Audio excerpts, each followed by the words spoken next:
அஸ்ஸலாமு அலைக்கும் வரஹ்மத்துல்லாஹி வபரகாத்து. கண்ணியத்திற்குரிய அல்லாஹ்வின் நல்லடியார்களே, நம்ம வாழ்க்கைக்கு தேவையான நம்முடைய உடல் ஆரோக்கியத்திற்காக, மனைவி பிள்ளைகளுக்காக கடல் தாண்டி சொந்த ஊரிலேயே ஏதாவது ஒரு ஜாபாக, ஒரு வேலையாக செய்து அதன் மூலம் வருமானத்தை ஈட்டி நம்முடைய தேவைக்கு, நம்முடைய பிள்ளைகளுக்கு, மனைவிமார்களுக்கு, தாய் தந்தையர்களுக்காக செலவு செய்கிறோம். எந்த ஒரு மனிதனாக இருந்தாலும் காசு அதிகமாக வருதே அப்படின்னு சொல்லி வெறுக்க மாட்டான், வரது தான் பிரியப்படுவான். ஆனால் அந்த காசு வருமானம் என்பது அதிகமாக வருது பெரிதல்ல. வரக்கூடிய ஒன்று நம்மிடம் போதுமானதாக இருக்க வேண்டும், அது பரக்கத்து பொருந்தியதாக இருக்கு, அதுதான் அசல். 10 காரு 15 காரு எனக்கு என்னாண்டு வருமானம் வந்துக்கிட்டே இருக்குது, அது பெருசு இல்லை. ஆனால் இருப்பதில் பரக்கத்து இருக்கணும். அதே போல் எந்த மனிதனாக இருந்தாலும் சரி, நான் ஏழையாக வாழ்வதை பிரியப்பட மாட்டான். அதாவது வறுமை ரொம்ப வாட்டுது, அதனால் நம்ம குஃபரில் கூட போய் உழக்கூடிய அளவுக்கு வாய்ப்பு இருக்குது. அல் ஃபக்ரு, ஏழ்மை, ஒரு வறுமை, அது குஃபரில் போய் நெருக்கிடும்னு சொன்னாங்க.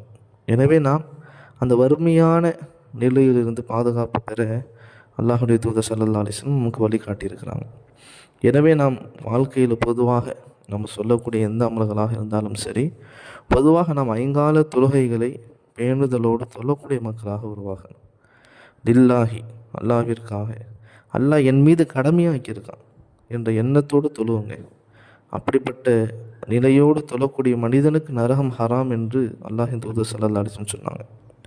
5 கால தொழுகையை பேணுதலோடு நம்ம தொழுகணும். அதோடு நபி அவர்கள் சொல்லி கொடுத்த அமல்களை நாம் செய்யும் பொழுது நிச்சயமாக வறுமை இல்லாத ஒரு நிலையை நம்முடைய வாழ்க்கையில் பார்க்கலாம். ஒரு லேசான ஒரு அமல். அல்லாஹின் தூதர் ஸல்லல்லாஹு அலைஹி வஸல்லம் சொன்னார்கள், எந்த மனிதன் வீட்டுக்குள்ளே போகும் பொழுது, வீட்டில் போகிறோம், வலது காலை எடுத்து வச்சுப்போம், இது சுன்னத்து. பிஸ்மில்லாஹிர் ரஹ்மானிர் ரஹீம் என்று சொல்லி உள்ள நுழையணும். 3வது சப்தமாக சலாம் சொல்லணும். அஸ்ஸலாமு அலைக்கும் வரஹ்மத்துல்லாஹி வபரகாத்து. அந்த சலாம் சொல்வதின் பரக்கத்திலேயே அங்கே உள்ள சைத்தான்லாம் வெளியில் போயிடலாம். வீட்டில் என்ன கிடைக்கும்? சைத்தான் இல்லாத வீடு நிம்மதியான வீடாக, அல்லாஹ்வுடைய ரஹமத்தை இறங்கக்கூடிய வீடாக மாறிடும். சைத்தான்கள் இருக்கக்கூடிய வீடு சண்டையும் சச்சரவும் போட்டியும் பொறாமையும் உள்ள வீடாக மாறிடும். நல்லா பாதுகாக்க.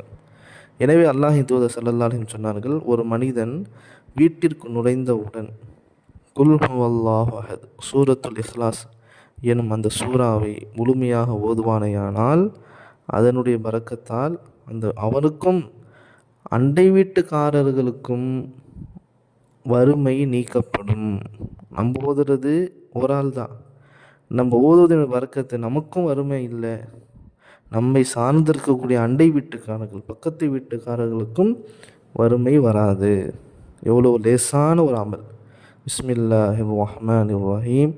குல் ஹுவல்லாஹு அஹத் அல்லாஹுஸ் ஸமத் லம் யலித் வலம் யூலத் வலம் யகுல் லஹு குஃபுவன் அஹத். இந்த சூறாவை முழுமையாக ஓதிக்கொள்ளுங்கள் இன்ஷா அல்லாஹ். நபியின் மீது ஸலவாத்தும் ஓதிக்கொள்ளுங்கள். இன்னொரு ஹதீஸில் வருது, ஒரு சஹாபி நபியிடம் கேட்பாங்க, யா ரசூலல்லாஹ், கடனும் வறுமையும் என்ன போட்டு வாட்டுதுன்னு சொல்லுவாங்க. அல்லாஹின் தூதர் ஸல்லல்லாஹு அலைஹி வஸல்லம் சஹாபிக்கு சொல்லிக் கொடுப்பாங்க, நீங்கள் வீட்டுக்குள்ளே போகும் பொழுது முதல்ல சலாம் சொல்லுங்கள், 2வது என் மீது ஸலவாத்து ஓதுங்க, 3வது குல் ஹுவல்லாஹு சூராவை ஓதுங்க. ஸலவாத்தும் வீட்டுக்குள்ளே போகும்பொழுது ஓதுவதை கொண்டு இன்ஷா அல்லாஹ் நமக்கான அந்த வறுமை போயிடும், நம்முடைய ரிசுக்கில் பரக்கத்து ஏற்படும், போதும் என்ற தன்மை ஏற்படும்.